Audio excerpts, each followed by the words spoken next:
कक्षा 10 विज्ञान के छात्रों, हमारा अध्याय नंबर 10 चल रहा था जिसका नाम था प्रकाश का परावर्तन एवं अपवर्तन। छात्रों, वो अध्याय समाप्त हो गया है। आज हम नया अध्याय शुरू कर रहे हैं और ये अध्याय नंबर 1 है जिसका नाम है रासायनिक अभिक्रियाएं एवं समीकरण। रासायनिक अभिक्रियाएं एवं समीकरण। छात्रों, ये अध्याय नंबर 1 है और ये रसायन विज्ञान का खंड कहलाता है और उसमें पहला अध्याय है रासायनिक अभिक्रियाएं एवं समीकरण। तो इस चैप्टर में हम रासायनिक अभिक्रियाओं के बारे में पढ़ेंगे और रासायनिक समीकरण के बारे में पढ़ेंगे। कितने प्रकार की रासायनिक अभिक्रियाएं होती हैं, क्या क्या उदाहरण है उनके, वो हम इस चैप्टर में पढ़ेंगे। छात्रों, सबसे पहले हम पढ़ रहे हैं कि परिवर्तन। छात्रों, एक हम जानते हैं कि परिवर्तन प्रकृति का एक नियम है। देखो, प्रकृति में समय समय पर परिवर्तन होते रहते हैं। प्रत्येक पदार्थ में भी समय समय के साथ क्या होता रहता है, बताओ, परिवर्तन होता रहता है। जैसे पानी है, पानी को हम गर्म कर दें तो भाप बन जाती है, पानी को ठंडा कर दें जम जाता है, बर्फ बन जाती है। लोहे को अगर हम कुछ दिनों के लिए खुला रख दें तो उस पर जंग लग जाता है। लकड़ी को जला दें तो वो कोयला बन जाता है। दूध से दही बन जाती है। छात्रों, ये इन उदाहरणों में सब में परिवर्तन हो रहा है, अर्थात एक पदार्थ से दूसरा पदार्थ बन रहा है। एक पदार्थ से दूसरा पदार्थ बन रहा है। तो जब एक पदार्थ से दूसरा पदार्थ बन रहा है तो इसका मतलब क्या हुआ, यहां पर परिवर्तन हो रहा है, परिवर्तन हो रहा है। तो पदार्थों में जो इस प्रकार के परिवर्तन होते हैं, उन परिवर्तनों को हम दो भागों में बांटते हैं। उन परिवर्तनों को हम दो भागों में बांट देते हैं। एक परिवर्तन कहलाते हैं हमारे भौतिक परिवर्तन और एक परिवर्तन कहलाते हैं दूसरे प्रकार के रासायनिक परिवर्तन। जो उदाहरण पढ़े, पदार्थों में इस प्रकार के जो परिवर्तन हो रहे हैं, इनको हम दो भागों में बांट देते हैं, एक भौतिक परिवर्तन और एक रासायनिक परिवर्तन।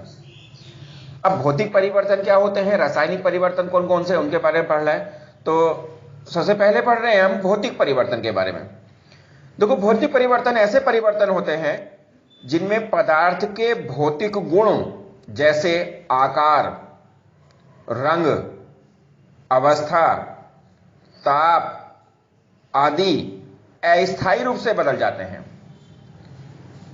अस्थायी रूप से बदलते हैं, स्थायी रूप से नहीं, अस्थायी रूप से बदलते हैं। यानी पदार्थ का आकार बदल जाएगा, रंग बदल सकता है, उसका ताप बदल सकता है, उसकी अवस्था जो है वो अस्थायी रूप से बदल जाते हैं, परंतु उसके भार और संगठन में कोई परिवर्तन नहीं होता। अर्थात उसके संगठन में, यानी जिन चीजों से वो बना था वो संगठन और उसके भार में कोई परिवर्तन नहीं होता और न ही कोई नया पदार्थ बनता, यानी कि इसमें कोई नया पदार्थ नहीं बनेगा। तो इस प्रकार के जो परिवर्तन है वो भौतिक परिवर्तन कहलाते हैं। एक बार फिर सुनिएगा, भौतिक परिवर्तन ऐसे परिवर्तन होते हैं जिनमें पदार्थ के भौतिक गुण जैसे आकार, रंग, अवस्था, ताप और भी गुण हैं आदि जो है वो अस्थायी रूप से बदलते हैं, अस्थायी टेम्परेरी रूप से बदलते हैं, परंतु उनके भार और संगठन में कोई परिवर्तन नहीं होता और न ही कोई नया पदार्थ बनता। यानी कि इस प्रकार के भौतिक परिवर्तन में पदार्थ में परिवर्तन तो हो जाता है लेकिन कोई नया पदार्थ नहीं बनता। भौतिक परिवर्तन कहलाते हैं, भौतिक परिवर्तन कहलाते हैं। ठीक है, जैसे अगर हम कांच को तोड़ दें, किसी कांच को, अगर हम किसी कांच को तोड़ दें तो क्या रहेगा, कांच ही रहेगा। तो परिवर्तन तो हो गया, उसके टुकड़े टुकड़े हो गए, लेकिन वो भौतिक परिवर्तन कहलाएगा क्योंकि टूटने के बाद भी तो कांच ही है, उसके भार में भी कोई परिवर्तन नहीं होगा। एक कांच के हमने तोड़ के 10 टुकड़े कर लिए, उनको 10 के 10 तोल दीजिएगा और जो पहला टुकड़ा था उसको तोड़ लीजिएगा, भार दोनों का बराबर रहेगा। रासायनिक संगठन में कोई प्रभाव नहीं पड़ेगा, जिस प्रकार का कांच वो था उसी प्रकार के टुकड़े रहेंगे, बस छोटे छोटे टुकड़े हो गए, यही तो रहेगा। तो ये परिवर्तन जो है भौतिक परिवर्तन हो गया।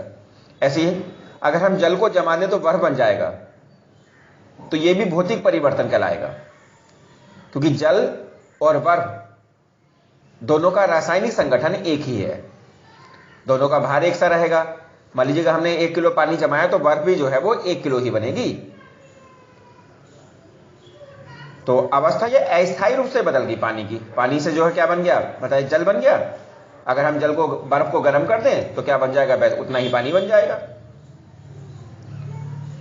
तो ये परिवर्तन जो है वो अस्थायी रूप से हुआ। जल से बर्फ बनना, जल से भाप बनना। अगर हम जल को गर्म कर दें भाप बन जाती है, भाप को ठंडा कर दें फिर पानी बन जाता है। तो ये परिवर्तन सब कैसे हो रहे हैं, अस्थायी रूप से हो रहे हैं। तो जल से भाप का बनना, ऊर्ध्वपातन होना, लोहे से चुंबक बनना। अगर हम लोहे के अंदर चुंबक का गुण बना दें तो लोहा चुंबक बन जाता है, लेकिन रहा तो वैसा का वैसा ही लोहा, उसके रासायनिक संगठन पर कोई प्रभाव नहीं पड़ेगा। तो लोहे से चुंबक बनना, यह भी भौतिक परिवर्तन हुआ। मोम का पिघलना, यह भी भौतिक परिवर्तन है। मोम को पिघाल दीजिएगा, जमा दीजिएगा, फिर जम जाएगा। तो मोम का पिघलना। वर्षा का होना, बारिश होती है तो बारिश कैसे होती है, उसका सिद्धांत यह है कि जमीन से, पृथ्वी से भाप बनकर पानी ऊपर जाता है, तो ऊपर भाप इकट्ठी होती रहती है, वो ठंडा होने के बाद क्या होती है, पानी पड़कर नीचे गिर जाती है, तो वो बारिश हो जाती है। तो इस प्रकार का परिवर्तन भौतिक परिवर्तन हुआ। नमक तथा पानी का विलयन, नमक तथा पानी का विलयन, यानी कि नमक को हमने पानी में घोल दिया, नमक को पानी में घोल दिया, तो यह भौतिक परिवर्तन कहलाएगा। क्योंकि नमक को पानी में घोल दें हम, फिर पानी को हम क्या, फिर उस विलयन को क्या कर दें, गर्म कर दें, उबाल दें, तो पानी तो भाप बनकर उड़ जाएगा, नमक उतना का उतना फिर बच जाएगा। तो ये जो परिवर्तन हुआ ये भौतिक परिवर्तन हुआ।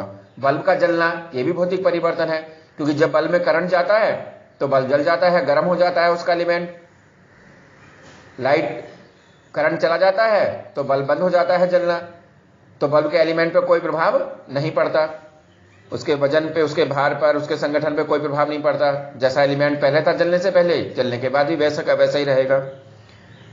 बर्फ का पिघलना हो गया। तो छात्रों ये सब जितने उदाहरण बताए ये सब भौतिक परिवर्तन है, और भी नहीं जाने कितने उदाहरण होते हैं। अब तुम समझ सकते हो छात्रों कि भौतिक परिवर्तन कौन सा होगा, कि जिसमें पदार्थ की अवस्था अस्थायी रूप से बदल जाएगी, उसके भार में और संगठन में कोई प्रभाव नहीं होगा, और न ही कोई नया पदार्थ बनेगा, न ही कोई नया पदार्थ बनेगा। छात्र, तुम्हें लग रहा है कि पानी को हम जमा दे देते हैं तो बर्फ बन जाता है, बर्फ नया पदार्थ हो गया? नया पदार्थ नहीं है, केवल पानी की अवस्था बदल गई, और वो भी अस्थायी रूप से।